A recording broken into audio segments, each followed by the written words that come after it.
Chapter 2: Understanding Economic Systems. Who makes the economic decisions? Every economy uses factors of production to produce goods and services. The 5 factors of production are: land, natural resources; labor, human effort; capital, tools, equipment, buildings, and other resources used to produce goods and services; entrepreneurship, people willing to organize resources, take risks, and create businesses; knowledge, information, skills, and expertise that help businesses and economies operate and innovate. Every economic system has to answer an important question. Who controls those factors of production and makes the economic decisions? Who can own property? Who can own businesses and benefit when those businesses earn a profit? Can businesses compete with one another? Can consumers choose what they buy and where they buy it? And how much control does government have? Those questions are at the heart of economic systems. An economic system is the way a society organizes its resources and makes economic decisions. Some economic systems give individuals and businesses a great deal of economic freedom. Others give government much more control. And most modern economies fall somewhere in between. Adam Smith and economic freedom. Adam Smith was an economist and philosopher who wrote about the importance of economic freedom. Smith believed people should have the freedom to own property, operate businesses, and benefit financially from their work. His thinking was pretty straightforward. If people believe they will personally benefit from working hard, creating something useful, or starting a successful business, they have an incentive to do it. Smith also introduced an idea known as the invisible hand. The invisible hand describes how people pursuing their own self-interest can unintentionally benefit the larger economy. Think about someone who opens a restaurant. They probably didn't open it because they woke up one morning and thought, you know what this community really needs? More employment and economic activity. They opened it because they saw an opportunity and hoped to make money, but look at everything else that happens. They hire employees, they purchase food and supplies, they pay other businesses, they provide something customers want, and if the restaurant succeeds, they may eventually expand and hire even more people. Their goal may have been to improve their own situation, but their actions also created economic activity that benefited others. That's Smith's invisible hand at work. Smith's ideas about economic freedom became an important foundation of free market capitalism.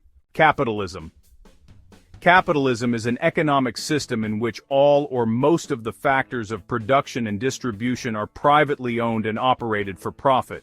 In plain English, individuals and businesses can own resources and businesses, make economic decisions, and earn profits.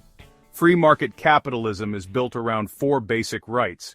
These 4 rights will also give us a consistent way to compare economic systems. 1 is the right to own private property. 2 is the right to own a business and keep its profits. 3 is freedom of competition. And 4 is freedom of choice. Under capitalism, individuals and businesses have the right to own private property. Imagine you decide to open a pizza restaurant. You may own the building, ovens, tables, equipment, delivery vehicles, and other assets used to operate your business. Those assets can belong to you or your business. Under capitalism, individuals have the right to own a business and keep its profits. If your pizza restaurant is successful, you get to benefit financially from that success. After paying employees, suppliers, taxes, and other business expenses, the remaining profit belongs to you. Of course, there's another side to that. If your restaurant loses money, you take that risk too. Under capitalism, businesses have freedom of competition. Opening your pizza restaurant doesn't mean you automatically get the entire pizza market. Someone else can open another pizza restaurant across the street. Now you may have to compete on price, quality, service, convenience, or something else that makes customers choose you. Under capitalism, consumers have freedom of choice. Maybe you think your pizza is amazing. The restaurant across the street thinks theirs is better. Neither business gets to decide where customers spend their money. Consumers can choose your restaurant, your competitor, a completely different restaurant, or decide not to buy pizza at all. So remember these 4 basic rights: the right to own private property, the right to own a business and keep its profits, freedom of competition, freedom of choice. We'll use these same 4 ideas as we look at other economic systems. How does a free market work? Capitalism is closely associated with a free market. In a free market, many economic decisions are made through the interaction of businesses and consumers, rather than being dictated by government. Consumers constantly send signals to businesses through the choices they make. Suppose a restaurant introduces a new sandwich. Customers love it. It sells out every day. That's a signal. Make more. Now imagine the restaurant introduces another sandwich and hardly anyone orders it. That's another signal. Maybe stop making that one. Prices send signals too. A business may want to charge $50 for a t-shirt, but if customers won't buy it for $50, the business has a decision to make. Buyers and sellers interact in the marketplace. Supply and demand help determine how much is produced and what buyers are willing to pay. The important idea is that many economic decisions are being made by buyers and sellers in the market. Free markets can encourage competition, innovation, entrepreneurship, and economic opportunity. The possibility of earning a profit gives people an incentive to start businesses, take risks, and develop new products. But free markets aren't perfect. They can also produce significant differences in income and wealth, and self-interest can sometimes become greed. That's one reason societies may decide that markets shouldn't handle everything on their own. And that brings us to an economic system with greater government involvement. Socialism.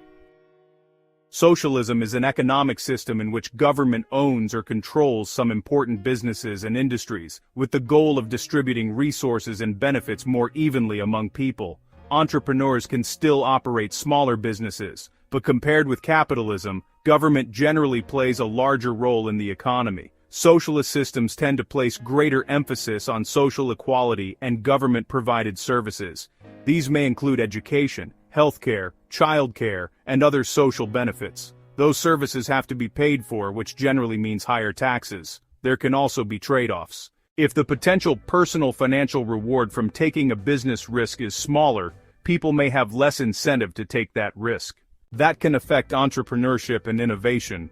The important idea isn't to decide whether an economic system is simply good or bad. Instead, ask, who controls resources, who makes economic decisions, and what are the trade-offs? Communism. Communism is an economic and political system in which government makes almost all major economic decisions and owns almost all major factors of production. Think again about our factors of production. Under capitalism, much of the ownership and control of those resources rests with individuals and private businesses. Under communism, that control shifts heavily toward government. Government may determine what gets produced, how much gets produced, where resources go, and what products cost. Private business ownership and private competition are therefore very limited.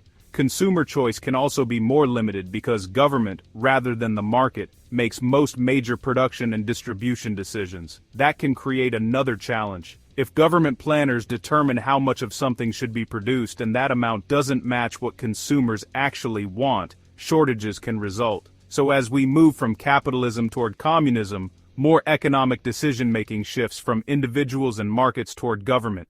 Comparing the economic systems. Now let's put capitalism, socialism, and communism side by side. We're going to compare them using the exact same 4 rights. 1. The right to own private property. Under capitalism, individuals and businesses have the right to own private property, including businesses and productive resources. Under socialism, private property can still exist, but government may own or control important businesses, industries, and resources. Under communism, private ownership of major productive resources is very limited because government owns or controls almost all major factors of production. 2. The right to own a business and keep its profits. Under capitalism, individuals can own businesses and keep the profits those businesses earn after expenses and taxes. Under socialism, individuals can still own some private businesses and earn profits, but taxes tend to be higher, and more resources are directed toward government programs and services. Under communism, the economy is not centered around individuals privately owning major businesses and keeping their profits. Government controls most major production and distribution. 3. Freedom of competition. Under capitalism, businesses generally have significant freedom of competition. Under socialism, private businesses may still compete, but government plays a larger role in some industries and services. Under communism, freedom of competition is very limited, because government controls most major production rather than relying on competing private businesses. 4. Freedom of choice. Under capitalism, consumers generally have significant freedom of choice about what they purchase and where they spend their money. Under socialism, consumers still have freedom of choice in many areas, but government plays a larger role in determining how some resources and services are provided. Under communism, freedom of choice is more limited because government makes most major production and distribution decisions. Taken together, those 4 rights show us an important pattern. As government involvement and control increase, economic decision-making increasingly shifts away from individuals and private businesses and toward government. Free market and command economies. Another way to understand economic systems is to think of them along a continuum. At one end is a free market economy, at the other end is a command economy. In a free market economy, the market largely determines what goods and services are produced, who receives them, and how the economy grows. In a command economy, government largely makes those decisions. Capitalism generally falls closer to the free market end. Communism falls much closer to the command economy end. Socialism involves greater government participation than capitalism and falls somewhere between those approaches. But here's something really important. Real economies don't usually fit perfectly into one box: mixed economies. Most modern economies are mixed economies. A mixed economy combines elements of market decision-making with government involvement. The United States is a mixed economy. People can own property and businesses. Businesses can earn profits and compete with one another. Consumers have freedom of choice. Those are characteristics associated with capitalism and free markets. At the same time, government plays a role. Government collects taxes. It provides services such as public schools and roads. It establishes regulations that businesses must follow. And it provides government programs and other public services. A mixed economy does not mean an economy is simply half capitalist and half socialist. It means both markets and government play roles in making economic decisions, and the balance between market decision-making and government involvement can vary from one mixed economy to another. So rather than asking, is government involved? A better question is, how much is government involved, where is it involved, and which decisions are being made by the market? One more feature of markets: degrees of competition.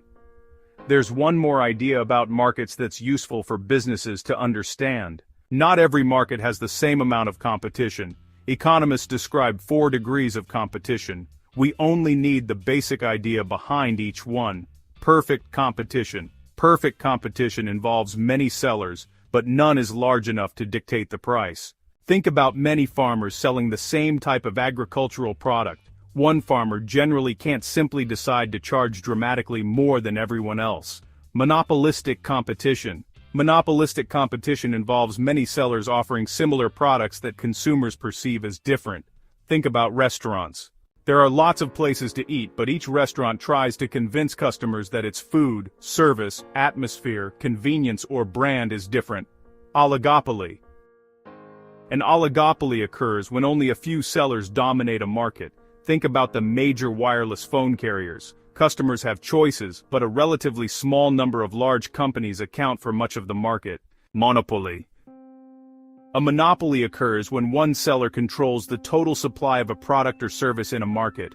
A local utility can help us picture this. In some communities, one utility provider may be the only company supplying a particular service in that area.